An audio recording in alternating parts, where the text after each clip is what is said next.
E aí, galera, tudo bom? Preparados para mais uma revisão? Então, segue a vinheta. E aí, galera, tudo bom? Aqui que está falando é o professor Carnão.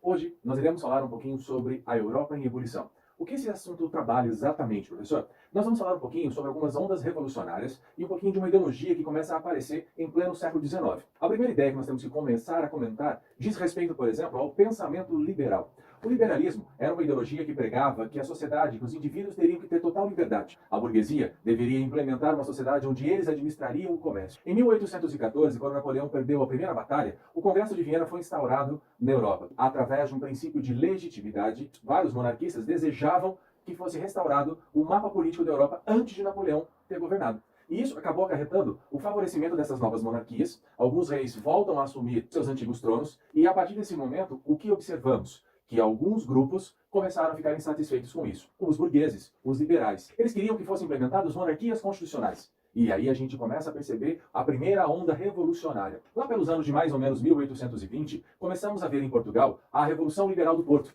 A Revolução Liberal do Porto, onde os burgueses queriam que Dom João retornasse para governar Portugal. E a partir daí, como ele hesitou em voltar, eles acabaram promovendo uma monarquia constitucional. João voltou para Portugal. A Grécia acabou se mobilizando, fortaleceu-se e acabou se separando do Império Turco-Otomano. Junto com esse favorecimento dessas novas monarquias e desse pensamento liberal da burguesia industrial, percebemos que a Europa passa por um grande turbilhão de novas mentalidades que começam a aparecer na Europa. Estamos passando pela segunda fase da Revolução Industrial. Novas inovações, novos desejos, o desejo de ter cada vez mais lucro acaba levando uma parcela da população a se ver obrigada a sair do campo para ir para as cidades. Temos um crescimento urbano gigantesco e uma nova burguesia que começa a aparecer industrialmente falando. Em 1830, começamos a perceber que um determinado país chamado França começa a relembrar algumas características de uma antiga revolução chamada francesa. A população estava passando por um período de seca, fome, inflação de preços, as fábricas não estavam caminhando corretamente como deveriam,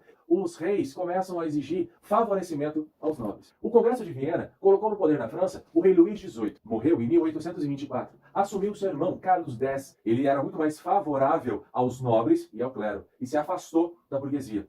Para isso, Carlos X, então, em julho de 1830, onde, novamente lembrando, viviam em uma situação de inflação, de desemprego, falência de fábricas, fome, acabou criando as chamadas Ordenações de Julho. E a partir desse pensamento liberal, a burguesia, e durante 3 dias no mês de julho, os chamados 3 dias gloriosos, acabaram fazendo um levante. A Guarda Nacional acabou tirando do poder Carlos X.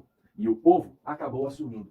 O povo mais ou menos. Na verdade, quem acabou fazendo isso foram os burgueses. E colocaram no poder um rei chamado Luís Felipe de Orleans, um rei burguês. Esse rei estabeleceu novamente uma monarquia constitucional e valorizou ainda mais a burguesia, o desenvolvimento econômico.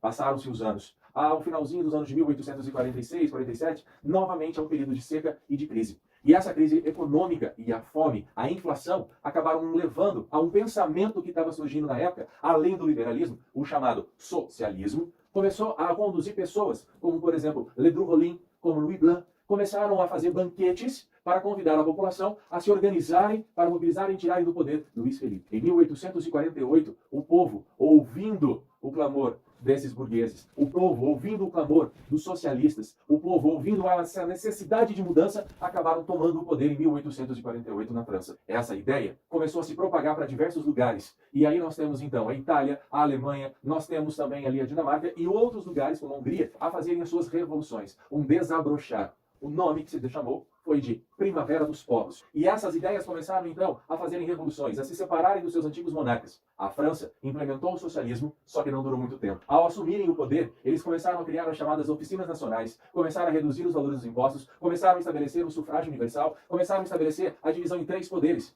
E essas medidas não conseguiram fazer com que a França prosperasse novamente. Qual o resultado disso, galera? Simplesmente começamos a ter o surgimento de uma nova ideia dos republicanos, que ao ouvirem um republicano cujo nome dele chamava-se Luís Bonaparte, isso, sobrinho de Napoleão Bonaparte, foram convocadas novas eleições. E aí Luís Bonaparte assume o poder na França. E ao assumir, dá início ao que nós vamos chamar de Segunda República Francesa. Começamos a perceber que Luís Bonaparte começa a fazer com que a França, industrialmente, começasse a se desenvolver. Passado-se algum tempo, ele faz um plebiscito, é escolhido, assim como ele seguiu o exemplo do seu tio, Napoleão Bonaparte. E esse plebiscito o transforma como Napoleão III, imperador da França. E esse Napoleão III vai se envolver num outro conflito que a gente vai comentar até o final desse vídeo.